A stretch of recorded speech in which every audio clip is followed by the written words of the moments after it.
It's Thursday today, so let's show you what has been trending in sport around the world. They say the art of the conversation is to talk about the right thing at the right time, and this is the right place. You're watching The Conversation.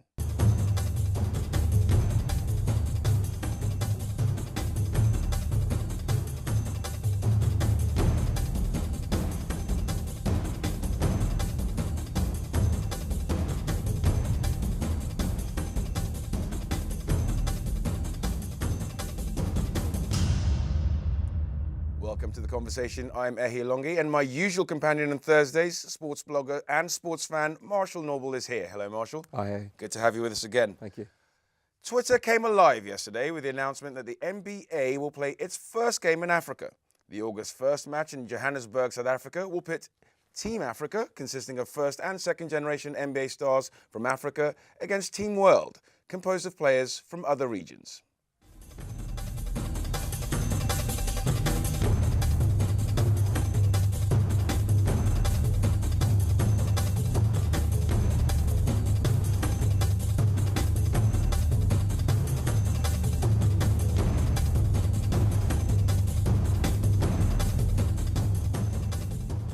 Okay, Marshall, firstly, let's accept that basketball actually across the continent is rapidly growing, and this can only be a good move for the sport. This is a fantastic move for the sport and especially for the whole continent of Africa. When you get an opportunity to have NBA all-stars, not just NBA players, but real global all-stars to come to Africa to have an exhibition game, it's a wonderful opportunity to really grow, especially when you have players of the likes of Luol Deng, obviously, and then you have Chris Paul. The chances that I would imagine Serge Ibaka will be part of it. Huge influence that he has with the Oklahoma City Thunder. This is great for the game in Africa. Okay, I mean, we saw quite a funny tweet there, and we will just to recall, and he said that South Africa is obviously not the powerhouse. Basketball traditionally in Africa has been a West African sort of passion, and I guess obviously infrastructure and better facilities is why it's moving down to South Africa. But South Africa also recently hosted a Four Nations tournament, which was won by Nigeria, which leads me to looking at the history of NBA stars. I mean, we're going back. I mean, for me as a child, Hakeem the Dream Olajuwon, that was the best. He was the best. He the was, best. But over time, as you said, you've mentioned that we might get Serge Ibaka come through this time. Currently, you've got Iguodala, you've got Giannis Antetokounmpo. You've got different players in the NBA that very much. We're hoping to see. But, I mean, realistically, we're looking at this as more of an exhibition game, a chance for maybe some interaction with fans. Yes, very much so. And to display the best of what the NBA has to offer. And you would like to think that there'll be certain other stars that would like to get involved in it. Maybe someone like a Kyrie Irving. Of course, it'd be great if LeBron James could be a part of it. But then again, it's to grow the game in the continent. And the more NBA stars that can be there, maybe a Tony Parker, maybe Boris Diaw as well, both from the San Antonio Spurs, that would do massive for not just for the NBA, but the whole game in Africa. It's really a game for the nation, for the continent. You talked about, and you've dropped some names, especially King James, and because it actually, for the stars themselves, this would be a great chance, because we know that maybe compared to some other sports, these stars are much more brand conscious in the NBA of their personal brands. They have much more sponsorships tied into their career. So for them, this would be a real chance to open up the African market to their own personal brand, and it's hopefully something that we can see them take advantage of. I would imagine there will be quite a few stars that will want the opportunity, and we'll see it very much as a privilege to get to play an NBA all-star style game in a continent as beautiful and powerful as Africa. I think it will do wonders for their personal profile. Okay, well, let's move away a little from the exhibition game, which is coming up, to look at what the NBA is going through now, which is obviously the playoffs. I'm just looking here, if I can bring it, I'm just looking here at the brackets that we've got for the NBA. The key thing I actually wanted to point out, Cleveland, led by LeBron, 2-0 up against the traditional powerhouses, the Celtics, and perversely the Miami Heat, not in the playoffs at all. Early runners and riders, what's your take on what the playoffs are looking like at the moment? I mean, you look at it from, we'll go from, say, conference. We'll start with the East, traditionally seen as the weaker conference of the two. Definitely the main powerhouse has now become Cleveland, who, obviously with getting back LeBron James, they look like the real powerhouse and the real force that could really progress very far in that particular conference. They've also got Kyrie Irving, Kevin Love. If they can get all three of them playing together, although they're the number 2 seed behind the Atlanta Hawks, they're everybody's favourite to really come out of the conference. From the West, it's a lot tighter. You might want to look at probably the San Antonio Spurs, the current champions. You've got the best team in basketball at the minute and many people's favourites, the Golden State Warriors, led by Steph Curry. And I would imagine really from those two conferences, the dream final would be Cleveland and Golden State. It would be massive for the game. Okay, well, we're going to keep a close eye on the playoffs, and we'll keep coming back to it. And who knows, maybe closer to the game, we'll actually get to talk to some of these stars ahead of their visit to Africa. But let's stay in South Africa. A little bit of bad news, I'm afraid. John Shoes Mashoe, who died Tuesday in Johannesburg from stomach cancer, aged 49, was a colossus of post-apartheid South African football. He became a national hero in scoring 4 goals as Bafana Bafana won the 1996 Africa Cup of Nations in front of an ecstatic home crowd.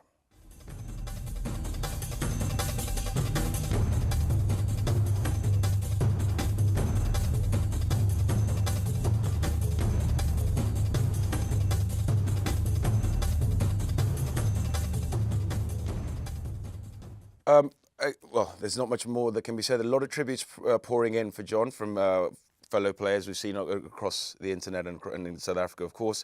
And perhaps the best tribute to him is that his old club have just won the PSL, Yes. which hopefully brings some smiles to his fans. But interesting, actually, let's first start with the Kaizer Chiefs. I'm just looking here. They've won the PSL now. They won 4-1. It's their 4th title since the PSL was created. But again, just looking at John and looking at the fact, how well the Bafana Bafana did with him.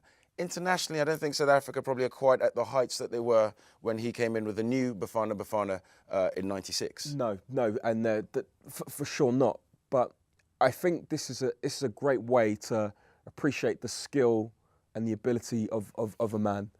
I mean, he was the difference for them winning the Cup of Nations in '96. I mean, Neil Tovey mentioned him like Messi-like, great skills, great ability, knew how to distribute, the real linchpin, the playmaker. And this is a sad day, not just for South Africa, but for the whole continent. They've lost a superstar, and as you mentioned, he was very, very fitting that the Chiefs have just clinched the title last night. And I'll be pretty sure that there'll be huge dedications, as this one will be for John.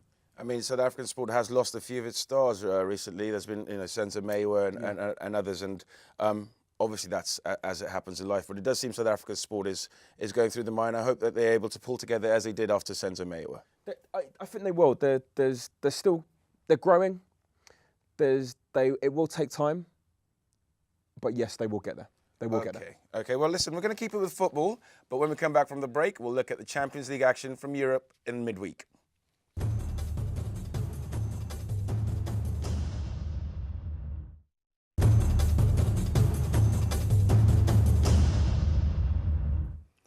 Welcome back to the conversation. The final 4 clubs in Europe's Premier Club competition have emerged, and with 21 titles between them all the clubs come in with great pedigree. Let's catch up with your tweets about Tuesday's action.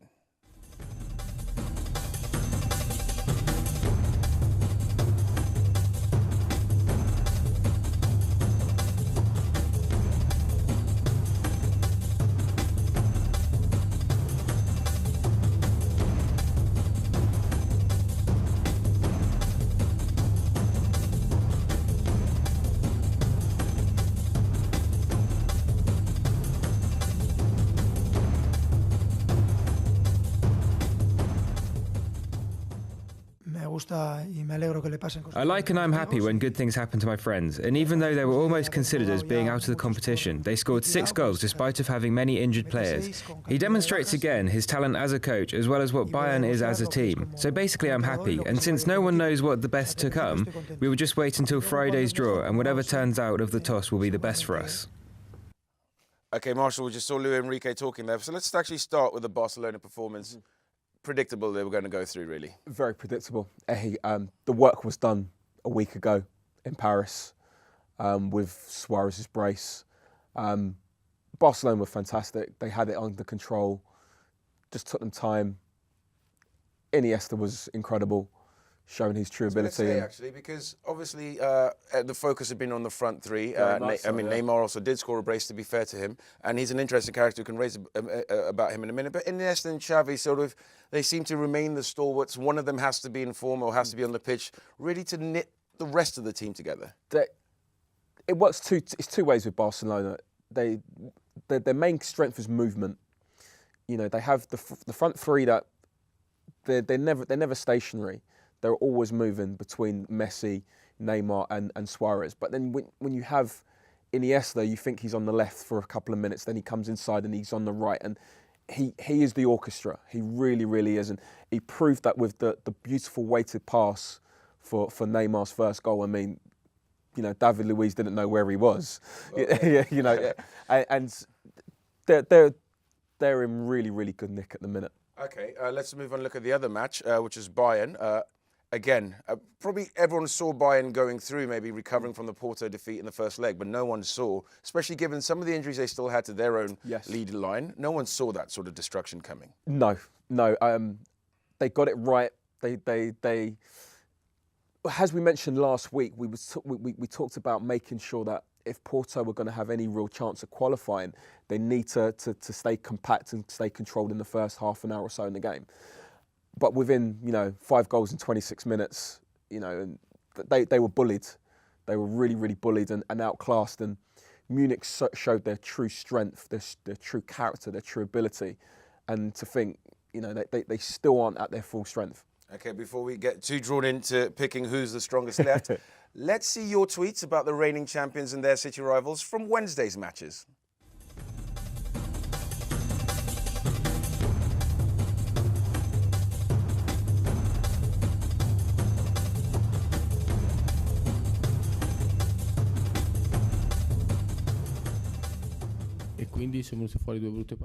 There weren't many chances in either match. We defended well. There were a few risky moments, but Monaco were unable to capitalise. They played 2 very good games, but often it isn't most brilliant who goes through. But we were brave and tenacious, and that's why we qualified. Okay, Marshall, before we look at the Juventus manager there talking about the defensive strength, let's actually start with the Madrid derby that was the first game. It took a sending off, perhaps, and not necessarily good fortune, but I think Chicharito had struggled a bit in the game to actually be effective. But with that sending off, with the desperation that Madrid had to really turn up the pace on on Atletico for the last 20 minutes, it seemed to be that was the difference. But up until then, Atletico looked quite comfortable with what Real were throwing at them. Very much so, Atletico, they were so structured, disciplined, closed down, really made it difficult. Kept Ronaldo out of the game again for at least maybe the 3rd, 4th time this season. They were very, very disciplined, and you can see the moment the sending off came, the crowd came back into the match. The whole atmosphere, the Real suddenly realised that they had the real opportunity to stretch Atletico, and that's what happened in the goal. Talking about that, they've had. Obviously, this was their first win in the last 8 matches against Atletico, which is firstly a strange reflection of the number of times they do play each other in an average season. But they had a number of previous attempts to beat Atletico. So was it, for me, the sending off was key. If there was no sending off, there would have been extra time and it would have been a lottery. Yes, the sending off made all the difference. Up until that point, Atletico were very much in the tie. You kind of sensed they were playing for a set piece, an opportunity from that because of their physical prowess that they do have in that particular space. You never got the sense that they were going to break down Madrid in open play, or Real should really say. But certainly, the moment that sending off came, they were playing for penalties at that point. Okay, looking at defensive organisation, again, looking at possibly the dark horses left. Juventus, their strength really, it was a 0-0 draw against Monaco. I know that there were other tweets from Arsenal fans across the continent of Africa suggesting that Arsenal were going to find it easier than Juventus did. Were they in that position, but they didn't beat Monaco, so they can't really say that. But Juventus have to be, obviously, if you look at the 3 of the 4 teams left have really strong leading lines. You've got Bayern Munich. On their day, they'll have Robben, Ribéry and Lewandowski, or Götze. You've got the BBC at Real Madrid, and obviously you've got Neymar, Suarez, and the legend that is Messi. No defensive team, no matter how organised you are, can stop that over 2 legs, surely.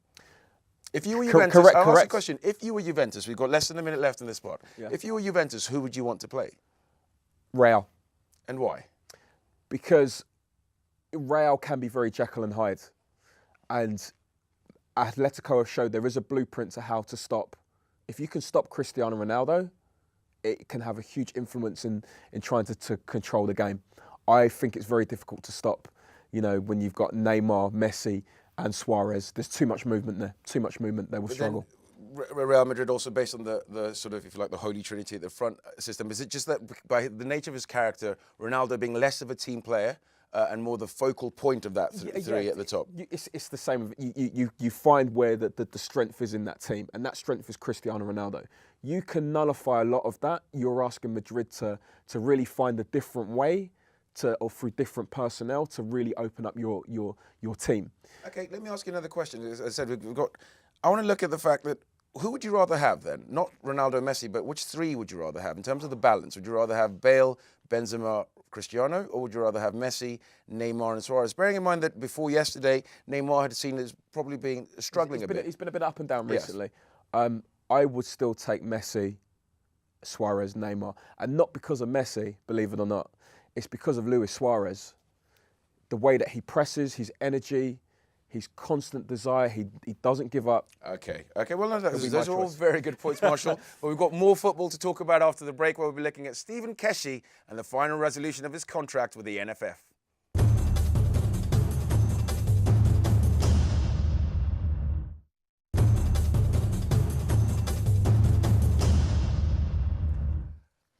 Welcome back to the conversation. Stephen Keshi on Tuesday finally agreed to a new 2-year contract to coach Nigeria's national men's football team, ending months of uncertainty and speculation over his future. Talks on a renewal stalled in February when Keshi described Nigeria's extension offer as a slave contract.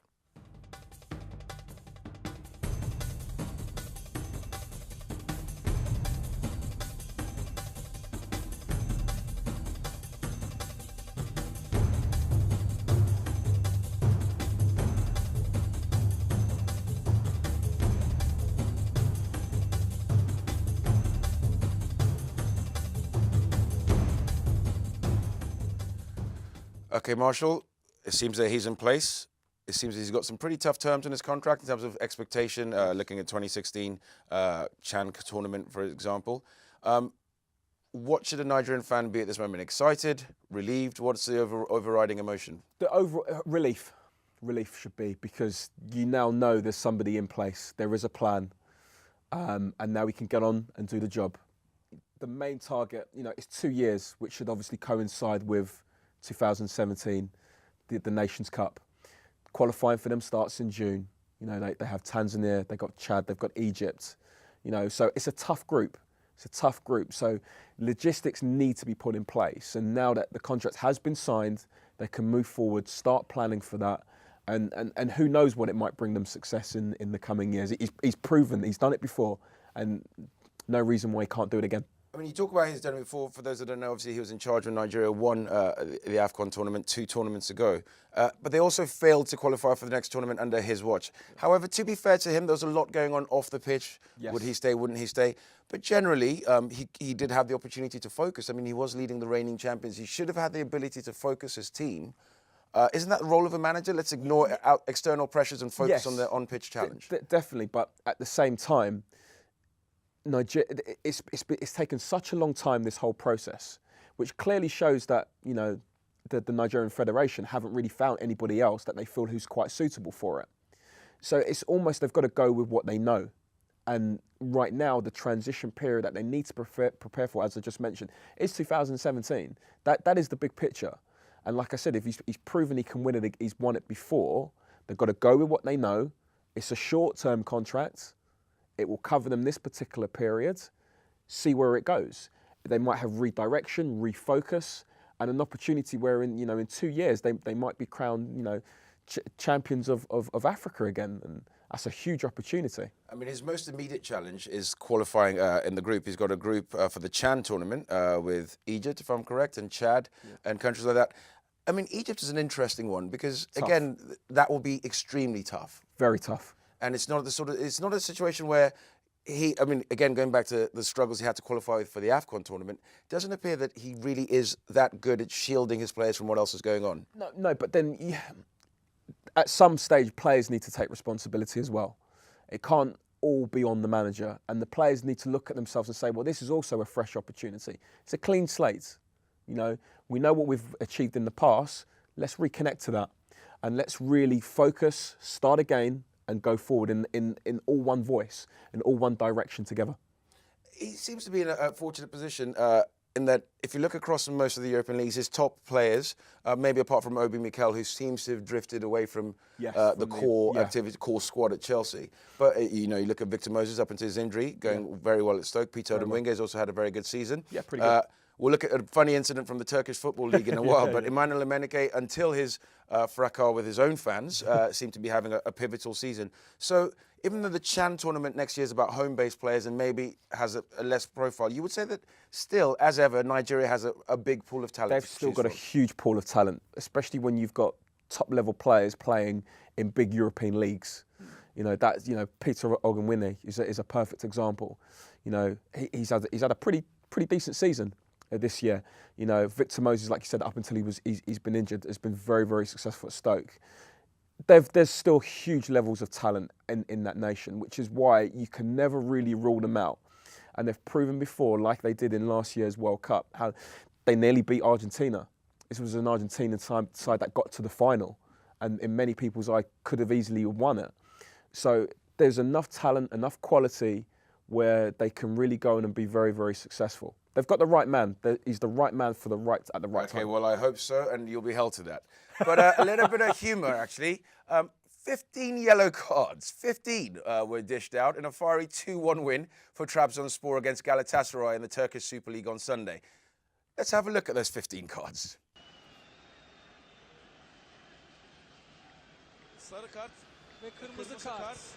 I mean, Marshall, as far as I've seen some, well, I'm not going to call it ridiculous. I've seen some funny refereeing situations over the years.